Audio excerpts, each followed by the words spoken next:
is going on, Misfit Nation? Welcome back to another episode of the Misfit Wrestling Podcast. I am your host, Matt, the Misfit. This is your SmackDown review for August the 30th, 2024. This is the go-home show, the final stop before tomorrow's Bash in Berlin, live from Berlin, Germany. This is the first SmackDown taking place in Berlin as well. That's the first premium live event. It's going to take place in Berlin. That's going to be tomorrow. We're going to go over preview and predictions for that show. Also, we're going to go over preview and predictions for No Mercy and a show that's going to be a double review tomorrow, which I'll talk about that, how I'm going to set that up. It's going to be the 5-Star Grand Prix finals as well. Before we do that, let's do some plugs here. We got the Pile Driver Pulse Twitter page. Go there. Just Pile Driver Pulse, Misfit Wrestling Pod on Instagram, youtube.com/@Misfit Wrestling Podcast. Hit that like button, hit that subscribe button, comment down below. Audio outlets, Spotify, iHeartRadio, Amazon, Pandora, and Audible.com. We got a lot of stuff to go through here. I watched the show earlier in the day. I was going to wait a good little while to record this episode. This episode will go up probably immediately after SmackDown. SmackDown is actually over in about 5 minutes, so that's going to be actually going up very, very soon. And all that stuff. We got I believe the New Japan show is going on right now. Packed weekend. I do want to give my condolences to another unfortunate wrestling death. This time, somebody I actually used to watch in WCW, Villano 4. Or not 4, Villano 5. There's so many of them. Raimundo Diaz Mendoza Jr. passed away yesterday at the age of 62. I known him from my early days as a wrestling fan, watching WCW Monday Nitro. He would show up. He was part of the. He actually made his WCW debut for at the inaugural, not the inaugural. This I believe it was the second World War III event. I believe that the second one. He was a part of the 60-man battle royal. Obviously, he's got brothers in the wrestling business. Villano 3, who passed away in 2018, and then a current brother who is still active today, Villano 4. So, my thoughts and prayers will go out to the Mendoza family and the other members of the Villano stuff there. I believe he may be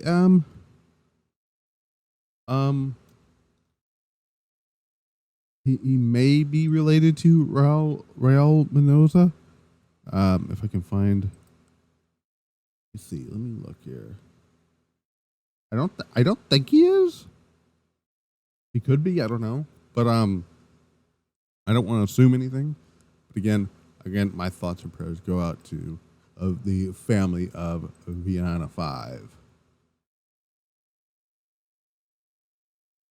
SmackDown. Something actually, a little bit of news I want to go touch in. It was confirmed by Sean Ross Sapp. Happy birthday to Sean Ross Sapp of Fightful.com, by the way. He reported yesterday that Nikki Cross with the Wyatt Sicks, currently portraying Abby the Witch on Monday Night Raw, who was not Raw this past week. She recently resigned I believe it's a multi-year deal, if I'm understanding correctly. Let me go look that up here. I'm going to do some investigating first before I even do any fallout there. Let me see if we can find it here. Give me a sec here. I'm going to do something about Emergance, which is the TNA show that's happening on right now. Let me see if I can find it here. So here it is. So WWE has inked another deal, says Fightful Select. Sean Ross Sapp has learned that Nikki Cross has signed a new deal with WWE. Cross hasn't wrestled since November, but has reemerged as an integral member of the Wyatt Sicks faction since June 17th, 2024. Fightful Select learned that negotiations were ongoing in the spring before the faction debuted. We're told that the deal is multi-year in contract and length, sources within WWE that we've spoken to long have had positive things to say about Nikki Cross, particularly during the pandemic. Numerous extras reached out to Fightful to speak about how welcoming Cross was to them. So congratulations to Nikki Cross getting that bag. She deserves it. She's killing it in the I almost said the section in the stuff with the Wyatt Sicks. She's most likely going to be wrestling Ivy Nile in the coming weeks, as this feud with the American Alpha, or not American Alpha, the American made group of Chad Gable in the Creeds is far from over. A little news on TNA here. TNA Emergance is happening, I believe, right now. I think it's still happening. Let me look here. I believe this show is still, yes, it's still going on. There's actually got a 60-minute Iron Man match. So, but here is what we got here. WWE talent is backstage at TNA Emergance this afternoon in Louisville, Kentucky. The thought that Blair Davenport from SmackDown she was not brought overseas for the European tour. She wasn't used on SmackDown, and for good reason. She's at today's Emergence pay-per-view event in Louisville, Kentucky. We're told that Davenport was backstage speaking with the wrestlers and was with Riley Osborne, who is scheduled for the show.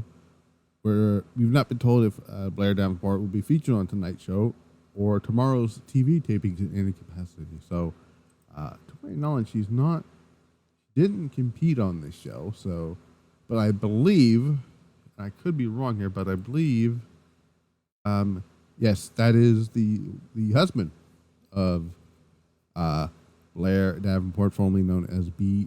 Priestley. Riley Osborne is also a member of is part of the NXT roster, part of Chase University. So that's something to look for there too. We got all that out of the way. Now let's talk about SmackDown. SmackDown held from the Uber Arena in Berlin, Germany.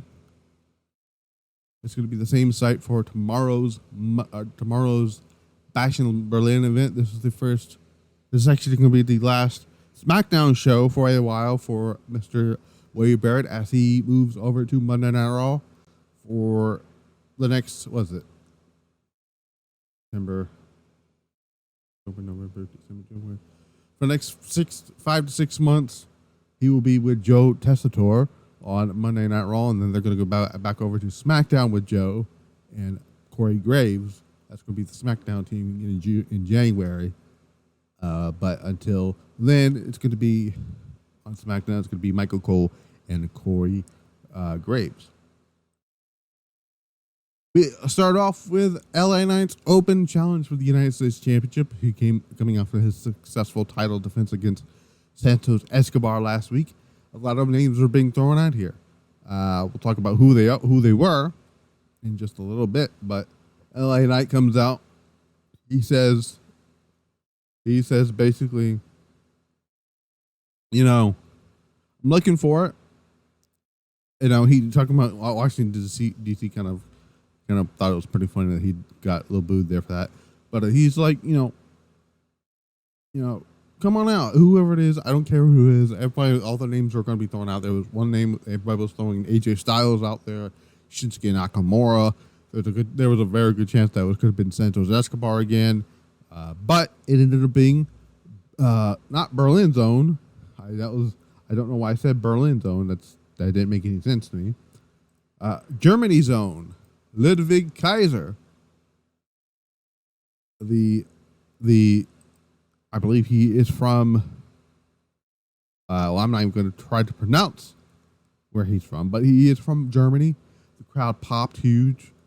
I wasn't even thinking about Kaiser, but I thought about it, and I'm like, it would have been a mistake not to have Kaiser on the show or on any of the Germany shows while they're in Germany. That would have been a mistake. And usually I hate the idea of having, somebody from SmackDown, or not somebody from Raw showing up on SmackDown, vice versa, because of the brand split and whatever. Here I didn't mind it because it's the home countryman of Ludwig Kaiser. So I thought that was pretty good. This was a really good match, though. A little back and forth there. Ludwig Kaiser is great. One of my most favorite underrated talents on the roster here. I see big things for Ludwig Kaiser in the future. Future Intercontinental Champion, absolutely. I see that in his future there. But the bell rings. The two stare down one another. They lock up. They go on stuff here. They go to break. They come back from break. LA Knight and Kaiser exchange right hands to one another. Near the end here, LA Knight and Kaiser fire off one right hands and all that stuff there. A power slam by LA Knight to Kaiser. Kaiser responds with a knee and a Kaiser roll. Then goes for a pin, but Knight kicks out. Falls. Knight then delivers a sidewalk slam, then a BFT for the win, and to retain the United States Championship. LA Knight so far doing a much better job than Logan Paul was as the United States Champion. Then we got a tag team match. First of all, we seen they went back to they showed the video package for the World Heavyweight Championship match, which was confirmed to be the main event tomorrow. Which why wouldn't it be? It would have been a weird not to have Gunther main event. Anybody but Gunther main event tomorrow's show would have been weird. Would have been a weird, strange decision. But they showed the video package for that match tomorrow. We've seen Angel and Berta, who just resigned, by the way. New people who also not recently just resigned with WWE. Obviously, we've seen Angel Garza with the Legado del Fantasma. Angel Garza was wearing a Villano V. Was wearing a Villano V. It was either Garza or Humberto. One of the two had the Villano V armband on. They took on the team of Baron Corbin and Apollo Crews. Baron Corbin, man, I used to shit on Baron Corbin a lot, but him going back to NXT this year, earlier last year, was the best thing to happen to him. He's gotten better in the ring. He's not that boring anymore. He's not boring Corbin anymore, which is good. Apollo Crews is great in the ring. He's just a boring character, but Legado gets the win here. As Humberto tosses Cruz up over to Angel, who then is waiting for the knees to the midsection for the win, and they're kind of stuff like that. So after the match, we've seen the losers, being Corbin and Apollo, go to the back here. They get in the face or have a face-to-face confrontation with Waller and Theory. Theory finally seems to stand up for himself, and then kind of like nope. So hopefully at some point they're going to split this team up. And I'm tired of the teases for this because it's just getting on my nerves here. Then we got probably my favorite thing on the show, which was the in-ring segment between Cody Rhodes and Kevin Owens. So Cody first of all, Nick Aldis comes to the ring, waiting for Owens and Cody to get to the ring. He wishes Cody and Owens the best of luck tomorrow for the WWE Championship match. Then he leaves, leaving Rhodes and KO by themselves. Owens asks Cody what he wants to talk about. Cody says he wants to talk about his title. He says in German and then repeats it in English. Owens says they could talk about that, but he has something else he wants to talk about. He asks Cody if he wants to talk about something that happened to his knee during the live event, WWE live events this past weekend in Netherlands and Germany. Cody insists that his knee is fine. Cody then brings up what happened last week when it looked like Owens was going to attack him from behind. with the WWE title. Owens says he and Rhodes have always been close since the moment they've met, and even prior to their relationship he had with Dusty Rhodes. Owens asked Cody why he would be angry with him. Cody says like Owens may feel as though he gets all the credit for the shift in wrestling between 2015 to 2016, while Owens gets none of it. Owens says he doesn't need to hit Cody with a cheap shot. I don't know, that's not a cheap shot for him. Cody questions if Owens still thinks he deserves a shot at the WWE title. Owens brings up Cody's knee again. He points out that Cody kneeled during his entrance as usual, and says if Cody walks into the match 100%, not 100%, what happens to him when he beats him? Cody, who gets a little bit angry here, he says it's just that his knee is good. Then says Owens is just pretending to be confident. Says Owens that he loves him, but questions, and he takes reference to the CM Punk promo from 8 months ago when Cody and Punk had that face-to-face confrontation before the Royal Rumble, and Punk asks him after Sunday or after Saturday, are we still going to be friends? And Cody asks Kevin Owens here if they will still be friends after tomorrow night. Owens whispers something to his ear, and then storms off. So this match was this segment was incredible. Tremendous stuff here. Two of the best talkers in the company in all of wrestling is Kevin Owens and Cody Rhodes. Which that match tomorrow should be a banger. It should be.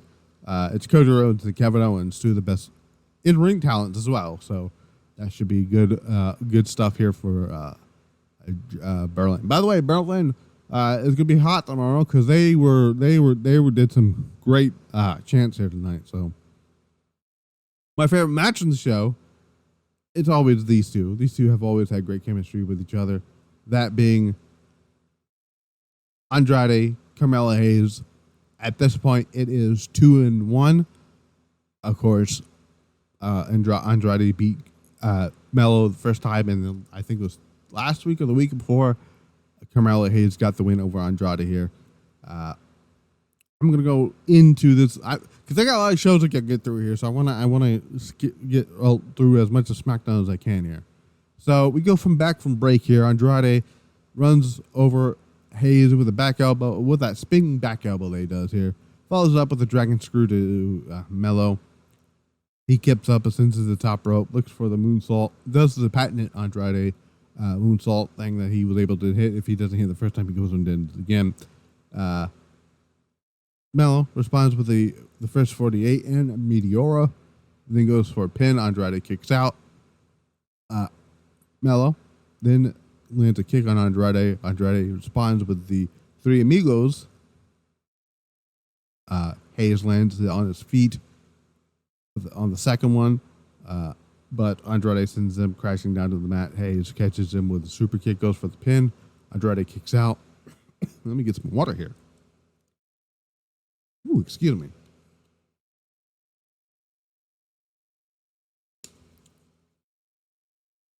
Andrade and Melo deliver springboard Spanish flies to each other.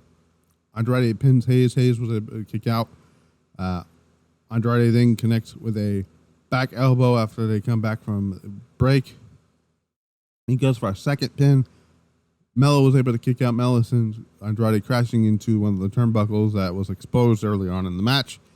Then follows that up with nothing but net for the win, which now means they are tied 2-2, and which probably means they're going to have the final match in this. It seems like they may be doing a best of 5 series, and they're currently tied. So we'll see. Yeah, they've always had great chemistry with each other, so good stuff there. Main event. Before we go to the main event, things that was announced for next week. Giovanni Vinci will make his SmackDown debut, his re-SmackDown debut next week. And I believe. Oh, and then next week we also found out it's going to be a triple threat match for the WWE Tag Team titles. It's going to be the Guerrillas of Destiny defending the WWE Tag Team titles against the team of DIY, and then the Street Profits. And for some odd reason, Solo Sikoa wants another shot at the fucking WWE title. God help me, that's not going to happen. Please, for God's sakes, Roman, do not let that happen. We had a fun little street fight here. Nia Jax defeating Mia Yim to retain the WWE Women's Championship. Nice to see Mia Yim getting a little bit of a push here. She's been sitting in the back there.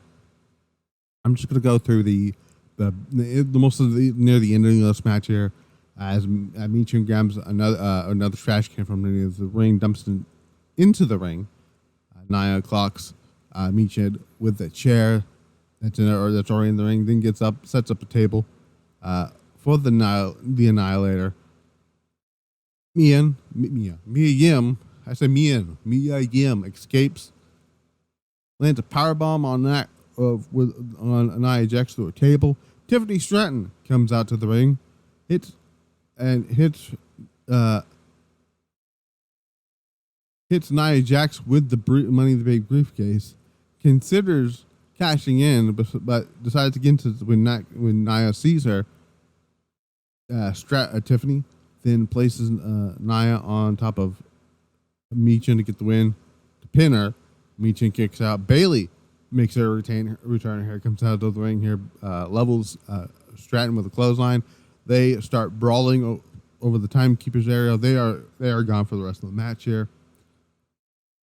Mia Yim rolls up Nia Jax, but Nia Jax was able to kick out Nia, then delivers a Samoan drop onto to Mia Yim through a table that was previously set up in the corner.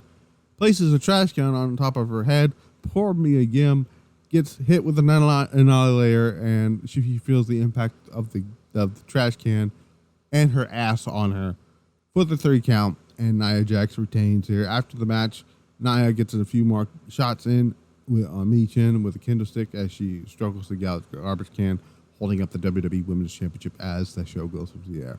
So, a fun little go-home show. Nothing like major happened on the show here. Just the final stuff to set up tomorrow's show.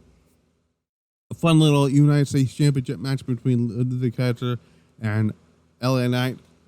Great, always obviously another banger match between Melo and Andrade. The segment with Cody Rhodes and Kevin Owens was great. The main event was pretty good. Overall, I give this a good solid 6. I'll give it a good 7 out of 10. I want to be generous here for SmackDown here. Let's go into the predictions now.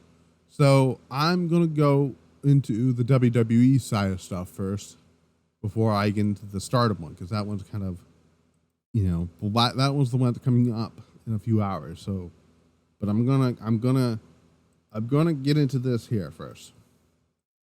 So we got tomorrow's show, Bash in Berlin. Only 5 matches on the show here. We're gonna start off a very, very not hard, but we're gonna start off easy here. We get the unholy union of Alba Fire and Isla Dawn. They're going to be defending the WWE Women's Tag Team titles against Bianca Belair and Jade Cargill. At this point, there's really no reason why Bianca Belair and Jade Cargill shouldn't win those tag team titles back. Listen, we know why Alba Fire and Isla Dawn won them at Clash at the Castle, because it was in Scotland. That was basically it, I believe. I believe Isla Dawn is from Glasgow, so Alba Fire is not from Glasgow, but she's from Scotland. I'm going to go with Bianca Belair and Jade Cargill to get the win here. And then after that, I still would just throw the WWE Women's Tag Team titles in the trash. That's just me. We have the Terror Twins of Damian Priest and Rhea Ripley taking on Judgment Day's Dirty Dominic Mysterio and the Women's World Champion Liv Morgan. Okay, so I think the Terror Twins are going to get the win here, because, well, Damian Priest and Rhea Ripley are both coming off of major losses at SummerSlam. Rhea, of course, losing to Liv Morgan, and then Damian Priest losing the World Championship to Gunther. So I think here the Terror Twins should be getting their little bit of revenge here, and they're going to go into Rhea and Liv for Bad Blood, and then we're going to get at some point we're going to get a singles match between Damian Priest and Finn Balor. Though I can see Finn Balor coming in and screwing over the Terror Twins here, screwing over Damian Priest again, getting Priest angry enough to get a one-on-one match with Finn Balor, possibly at Bad Blood in October. CM Punk versus Drew McIntyre in a strap match. This is not the same type of strap match that Bray Wyatt and Bryan Danielson had at the Royal Rumble. The one they had was just, pinfall or submission. This one is a little bit different. There's no pinfalls. There is no countouts. There is no disqualifications. There is no submissions or whatever. The only way to win here is you are tied to a leather strap and you have to touch all four corners to win the match. And if you don't, if you don't only do three and it's interrupted, you got to start the whole thing over again. The best example of this one I can tell you is the Caribbean strap match that Savio Vega had with Stone Cold Steve Austin. Also, the other strap match that happened was I believe, correct me if I'm wrong here, but I believe, could be wrong here, but I believe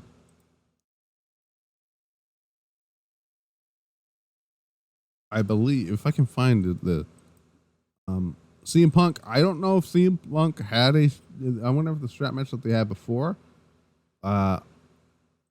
was,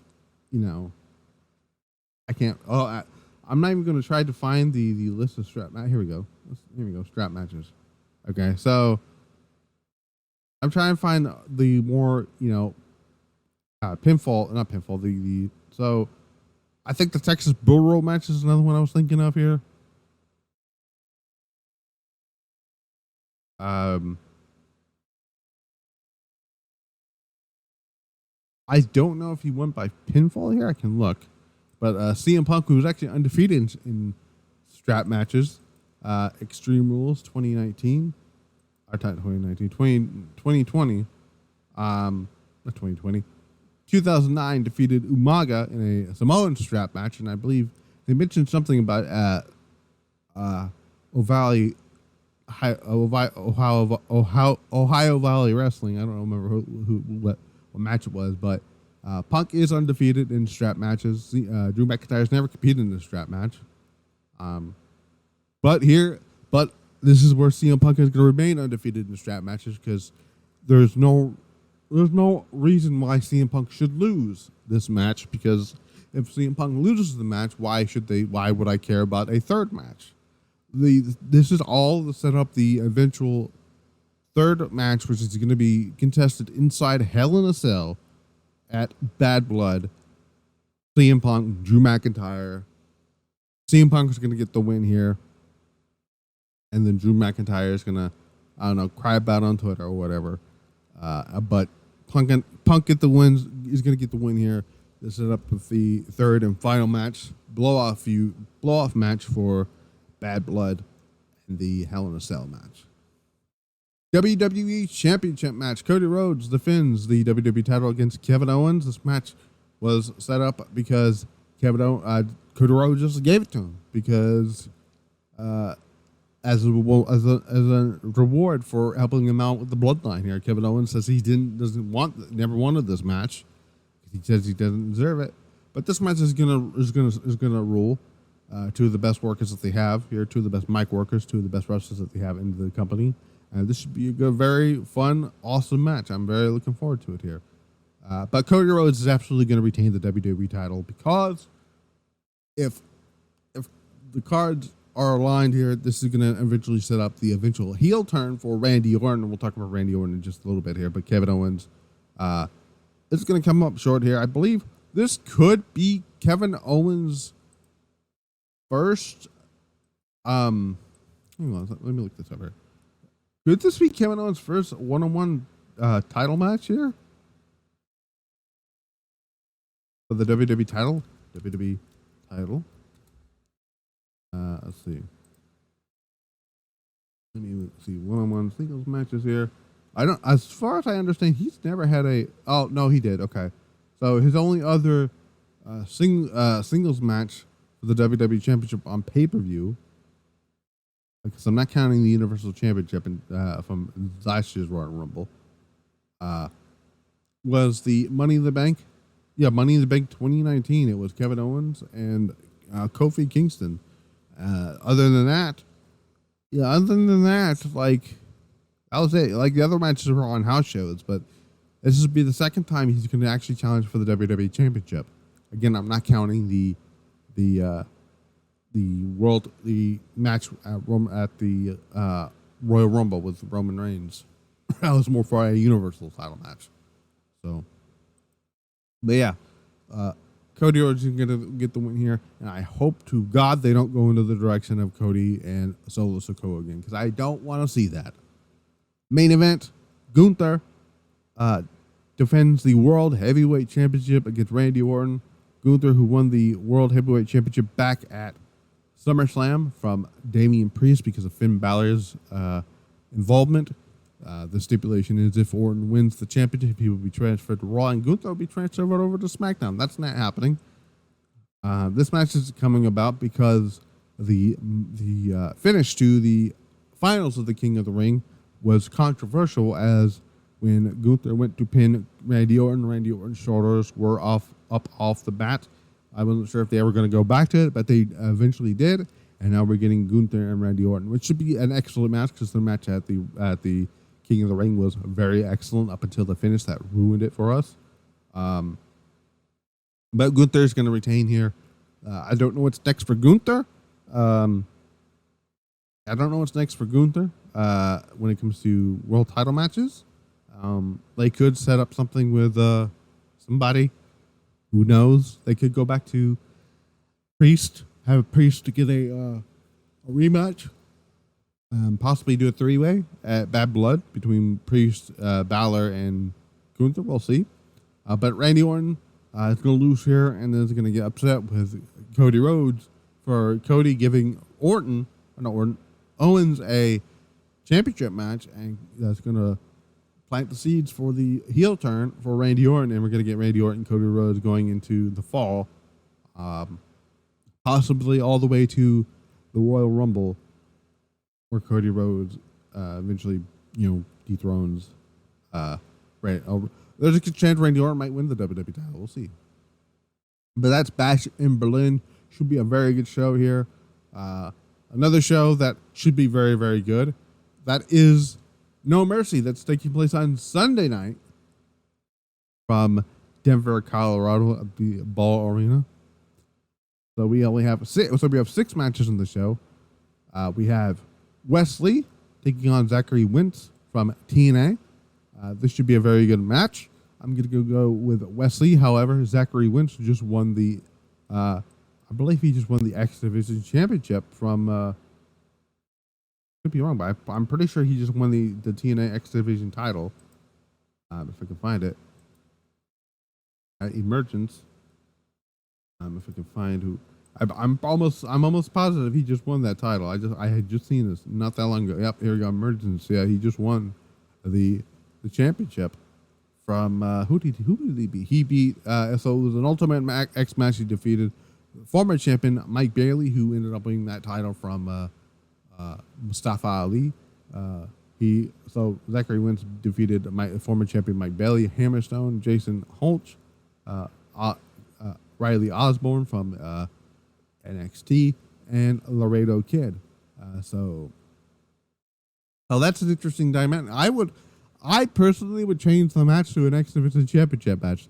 How often do you see a non-WWE championship being defended on WWE television? I don't think you've seen it happen since, I want to say,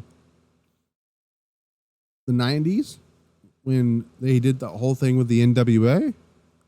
But to my knowledge, I've never seen a championship from another promotion being defended on a pay-per-view, nonetheless. I don't think that's ever happened in WWE. I'm not counting the invasion stuff because at that point WWE had already bought WCW. I'm talking about while having a partnership. So if it was up to me, I absolutely would have Zachary Wentz defend the championship and to lose it immediately to Wesley. That'd be how much heat that would have gotten on Wesley. But I'm gonna go with right now. I'm just gonna go with Wesley to win that. I almost said retain the championship. There's no title on the line there.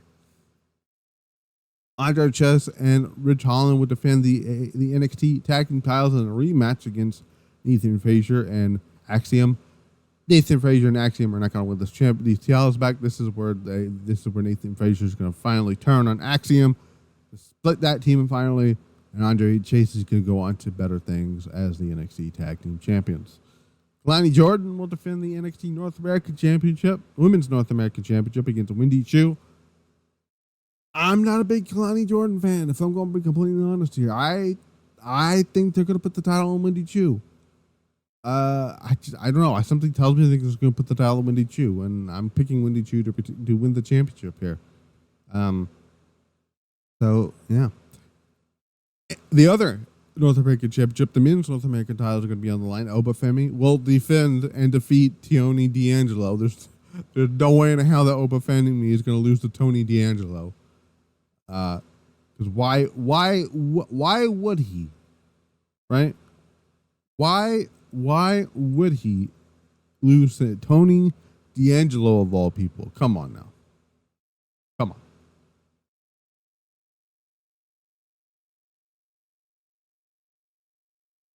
What's not going to be the main event here? A lot of people assuming it's going to be the main event. It's not going to be. Roxanne Perez defending the NXT Women's Championship against Jada Parker. I'm not that big of a Jada Parker fan, if I'm being completely honest here. I just don't see what other people see in her. There's nothing against Jada Parker. Just I don't see whatever it is that the others see in her. However, I just know for a fact that Roxanne Perez is gonna pull a great match out of Jada Parker, because that's what she did with Lola Vice at Heatwave. Roxanne Perez is going to add another successful title defense. She's slowly climbing out the ranks, being in the consideration for Women's Wrestler of the Year. And let me tell you, let's look on who's currently on that list here for my year-end awards here. So the women, we got Mighty Wibutani, Micah, Timeless Tony Storm, Saray, Roxanne Perez, Io Sky, Nia Jax, who's had one hell of a run in her second run here, Tiffany Stratton, Mariah May, who's doing some good stuff, Athena, and Tomoka Inoba, who was recently just added. Now, this also Tomoka Inoba is on the most improved wrestler of the year, so that works as well. But Roxanne Perez is going to retain here, and then after the match is when we're going to hear, hopefully, we're going to hear the theme song.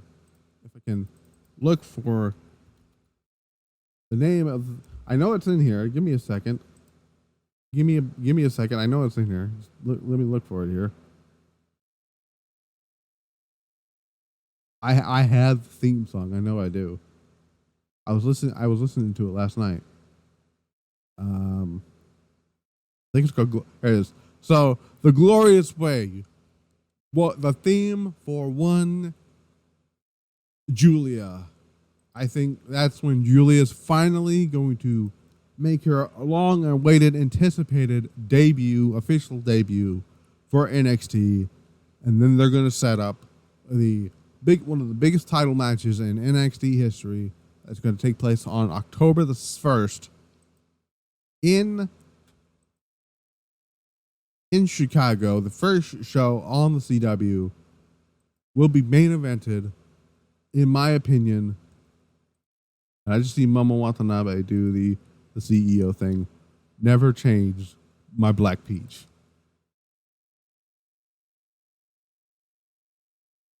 I love Momo Watanabe so much. But as I was saying, Julia's going to finally make her debut here. she finished up officially with Marigold and Japan. It's now time to set that motion in there.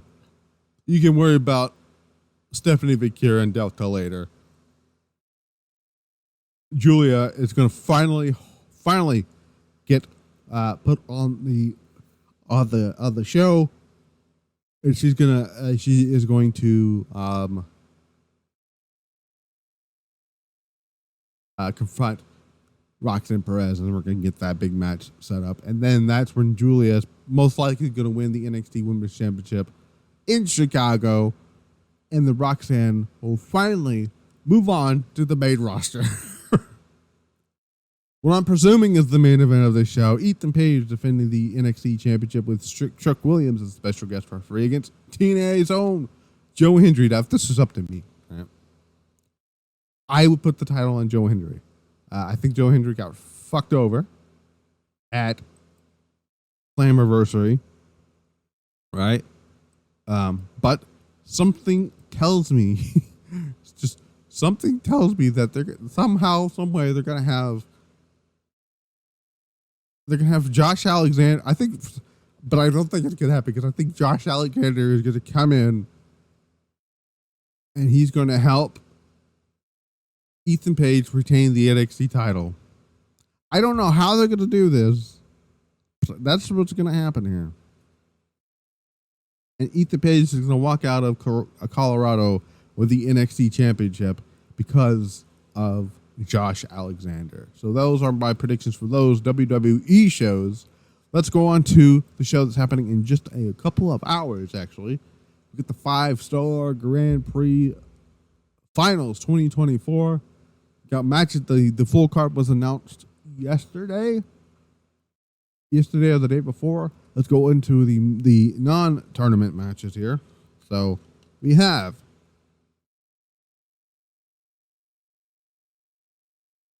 Natsupoi, Sariano, and Yuna Minozori of Cosmic Angels are going to be taking on Tekla, Konami, and Raka from Hate.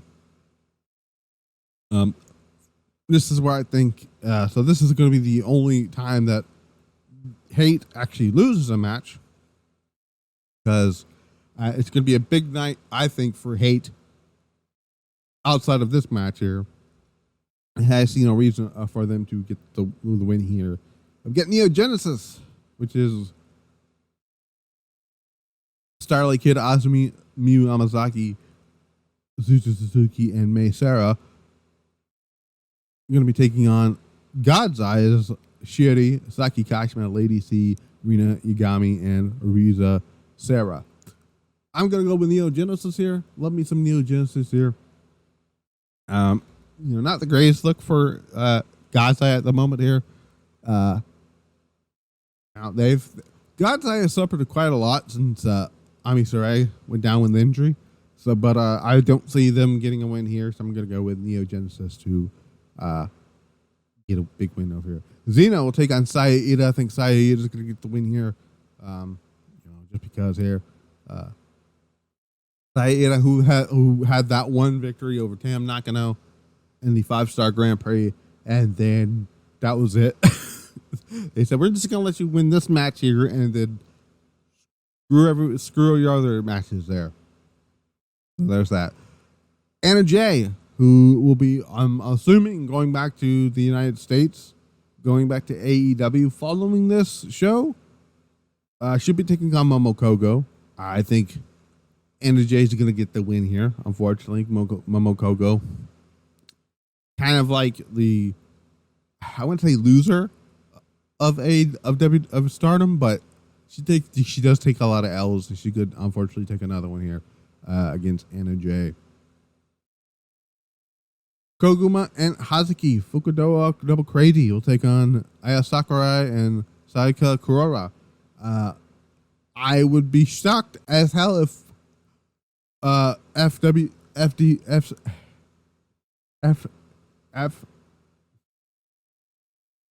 FWC. I don't know why. This is why I don't understand. Why is there a W here? Whatever. I think Hazuki and Koguma should get the win here. I'd be surprised to tell if they don't. So Yeah, that would just be weird to me if they don't get the win here. But so I'm gonna go with them here. Waka Tsukiyama taking Rion. I'm gonna go Waka Tsukiyama here. I don't know why. I'm just gonna go with that here. Future Stardom Championship match. Rina will defend the Future Stardom Championship against her twin sister Hina. They've been building this matchup in, which I've kind of noticed that they were teaming her with her with Natsuko, Rina, that is, against Hina, against whoever was the tag team partner of the choice that week. She was teaming with Lady C. She was teaming with what's she recently teaming with? Who the fuck did she recently team with the other night? Oh well, but I would love for Hina to get the win here, but I feel like they want to keep breaking records with Rina, and I feel like they're gonna have Rana Yagami be the one to dethrone Rina here. So I'm gonna go with Rina retaining here to not only defeat her twin sister, but also break the record of title defenses. I believe the title defense is the current record for title defenses. I believe. Let me look here.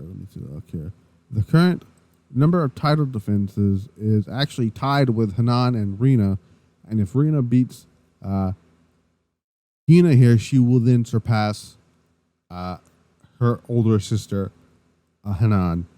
And right now, she is the longest reigning champion, almost 500 plus days as champion. So I'm going to go with that here. Was not the main event of the show. The World of Stardom Championship match. Natsuko Tora versus Tam Nakano defending this championship. For some odd reason, Tam Nakano is getting a championship match.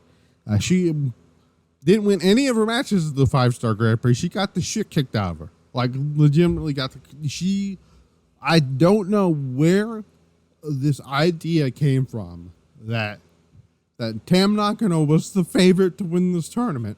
I don't know who in the right mind thought that was the idea going around here.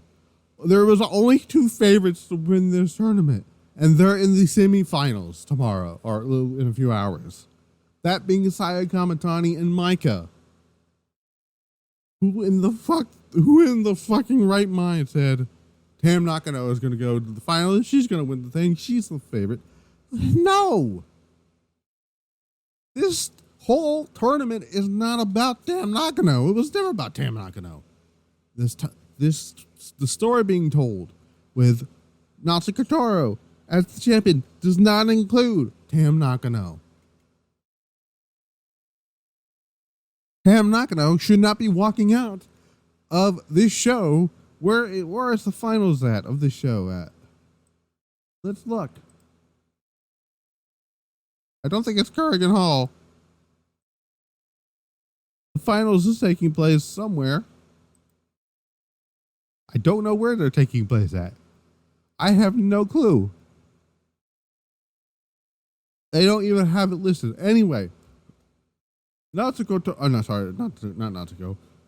Tam Nakano should not be walking out as a champion at all. Because then this story wouldn't make no sense then if she just loses the championship. And then my question would be to you guys is what the fuck was the point of taking the title off of Micah if you were just going to put it back on Tam Nakano? The fuck? If you're going to do that, you should have just had Tam Nakano. Or not Tam Nakano. You should just have Micah retain the championship. This would have been Micah versus Tam Nakano. Then you could have put the title back on Tam Nakano. But what? That's stupid. Natsuko Tora should and absolutely will walk away of the 5-Star Grand Prix, walking into Dream Queendom on the 29th of December in Dream Queendom, defending the championship against the winner of the 5-Star Grand Prix.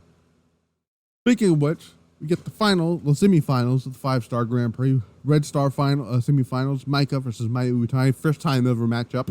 This match should be a lot of fun. It's one of the matches I'm actually looking forward to on the show. This match should be a bar burner of a match. Micah should absolutely walk away with the win here. The only way I can see, the only reason I think they would actually give the finals to Mai Iwatani is if she's absolutely leaving Stardom at the end of the month, at the end of the year, that is. But I'm going to go with Micah here. It makes the storyline wise, it makes the absolute sense in the world to be Micah in the finals against the winner of the Blue Stars match, which is Hanan versus Saya Kamatani. Love Hanan, love what she's doing. But Saya Kamatani is winning the Blue Stars block. And then the main event of that show, by the way, the semifinals are going to happen early on in the show.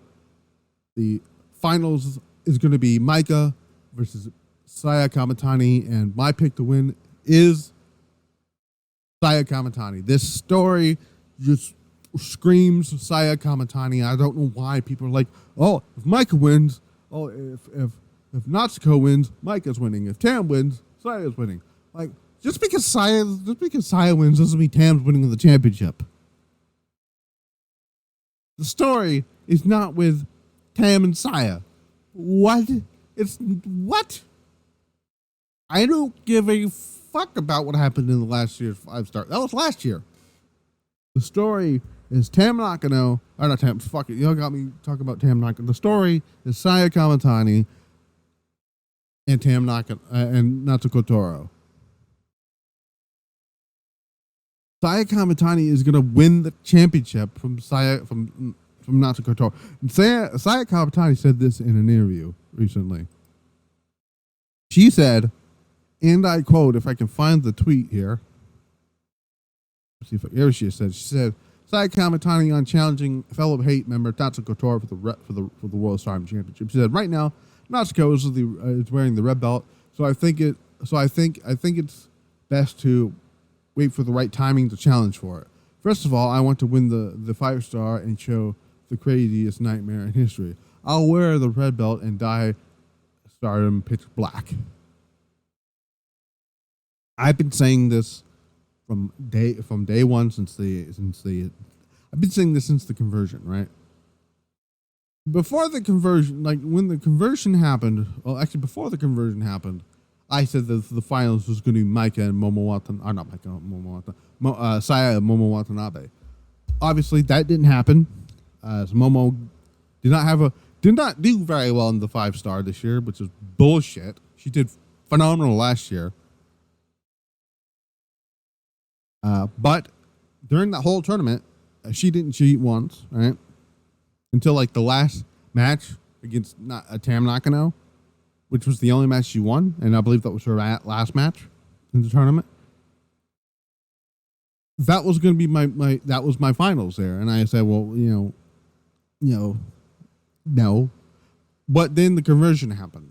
They had the whole thing, right? So the build up to that was, they had not Tam. They had Momo whisper something into into Saya's ear. And every time both of those two had do interviews about this match, about that whole thing, they don't want to talk about it, like at all. The reason being for that, in my opinion, is because it's all by design. Natsuko Toro doesn't know anything about that. She don't know what was said to Saya Kamatani. The only two people who know about what was said to Saya Kamatani is the person who whispered it in her ear, that being Momo Watanabe, and the person who heard it, Saya Kamatani. Saya's going to win the tournament. All right. Her venture into Hate is not lasting very long. She's going to win the tournament. She's going to tease it. She's not even going to challenge. She's not going to announce the challenger yet. Right? She's going to let it play out. She's going to make Natsuko think that she's going to go after who the fuck is the white belt right? Who holds the white belt right now?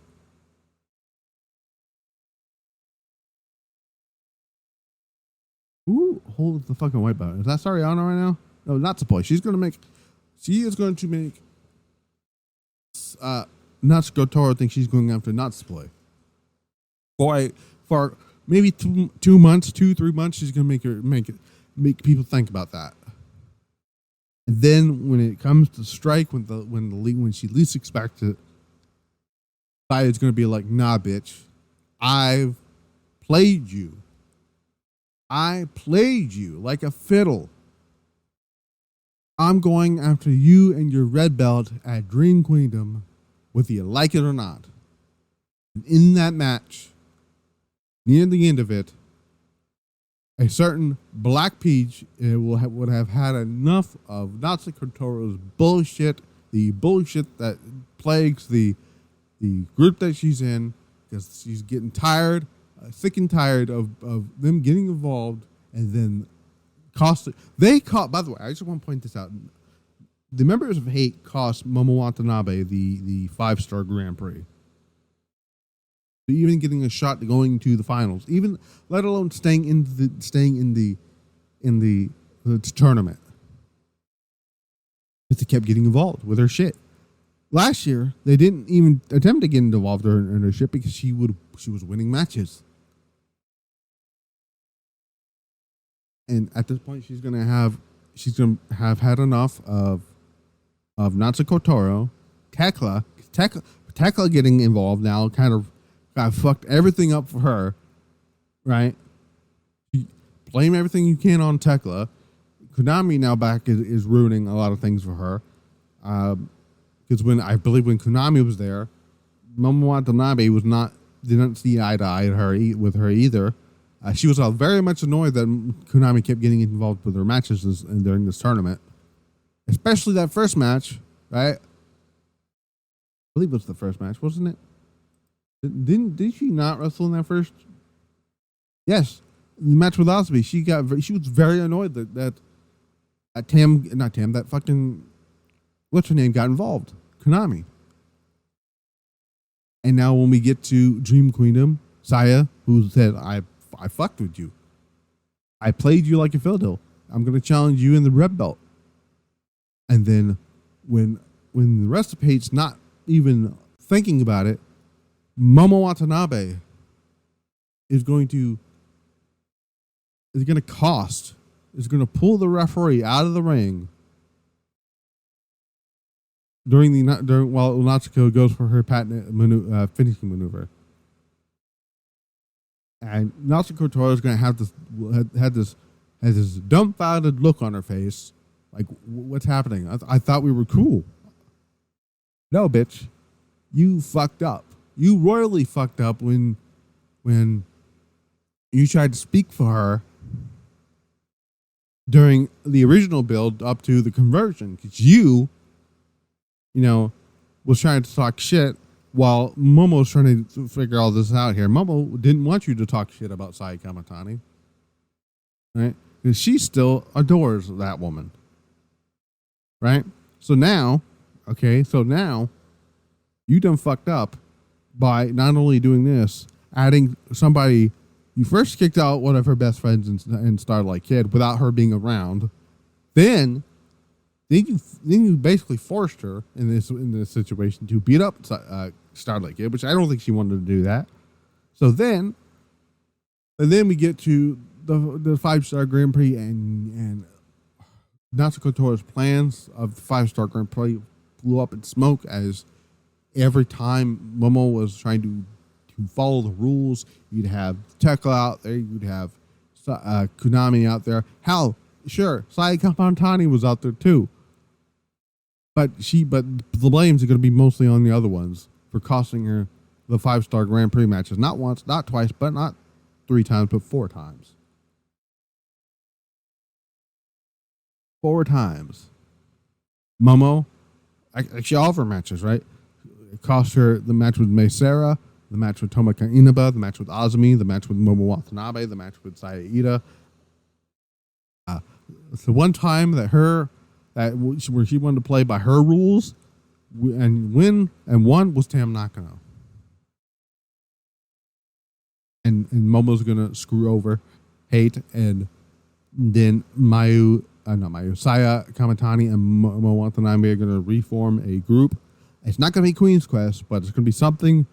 It's going to be a babyface team where they're gonna do a group. It's gonna be like Queen's Quest, but it's gonna be something in their image, something Momo Watanabe wants to have succeed, not a broken down faction that died the moment that Io Shirai left Stardom. So that is my prediction here for all that stuff here. But yeah, that is my predictions for Bash in Berlin, Stardom's 5-star Grand Prix, and No Mercy. I'm going to do a double review tomorrow night. It's going to be both Bash in Berlin and I almost said Berlin, German. Bash in Berlin and the 5-star Grand Prix. I don't know how I'm going to do it, but I'm going to do it. Marty Gold has their Dream Star tournament starting up tonight. I don't know when their matches. I don't know what the matches are yet. I know what the matches are. I just know I don't know what's happening tonight. See if I can find. I don't even know what matches are happening. Oh, here we go. Let's go to their Twitter page here. Let's see. So, all right. So I'm assuming this is the day show. So I don't know what the blocks are at this point here, but we have. Let me see if I can go to. If I can find the card here. Well, I need the full card here. Is what I need here. Not the full card, but the. I don't know what matches of what because they're not listed here, and I can't read Japanese unfortunately. So, let me see if I can find Mr. Dude who blocked me for saying Cam Nakano isn't winning the 5-star, which I end up being correct about. I just thought I'd throw that out there. People thought it was crazy, but you know, I'm just saying. I just want to say I was right about what I said. So we're gonna go. All right, so we're gonna go into use this here. So, okay, so all right, here's the league. So we got Star League and the Dream League. So in the Dream League we have Utami Hayashishita, Mirai, Shozuki, Amare, Chika Goto, Nozuki, Yuzuki, Nori from the other promotion. For Star League we have Sarai, Miku Iono, Nanane Takahashi, Bozilla, Mai Sakurai, Misa Matsui, Chika, and Chiaki. Sorry, I'm sorry if I butchered that. And Kazuna Tanaka.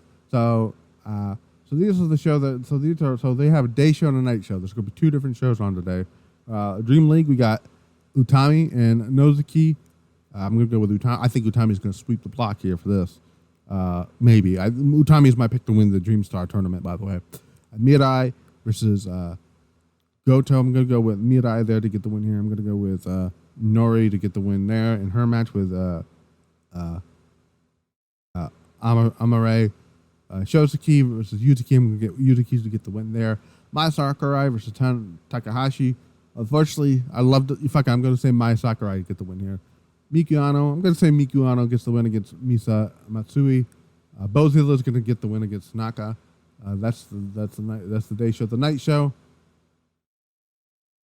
It's going to be Utami versus Goto. I'm going to get Utami there again. Mirai, I'm going to say gets the win over Nori, and then Shozuki is going to get the win over Nozuki. I'm going to go with Miku Ano to get the win on Chiaki, and then Bozilla is going to get the win against Matsui. So there's that. So we got the matches let out for the rest of the tournament, but I'm actually going to put these. I'm actually going to save these for later, so I can run through that at a later date there. But other than that, I've basically went through everything I needed to go through here. I will talk about. I'll talk about the Dream Star tournament a little bit later. Maybe on a Sunday's podcast. I don't know. I'll let you guys know on that end as well. But again, I will be back here tomorrow night for Bash in Berlin and the 5-star Grand Prix Finals 2024. And until then, I've been Matt the Misfit. This has been the Misfit Wrestling Podcast. We're out.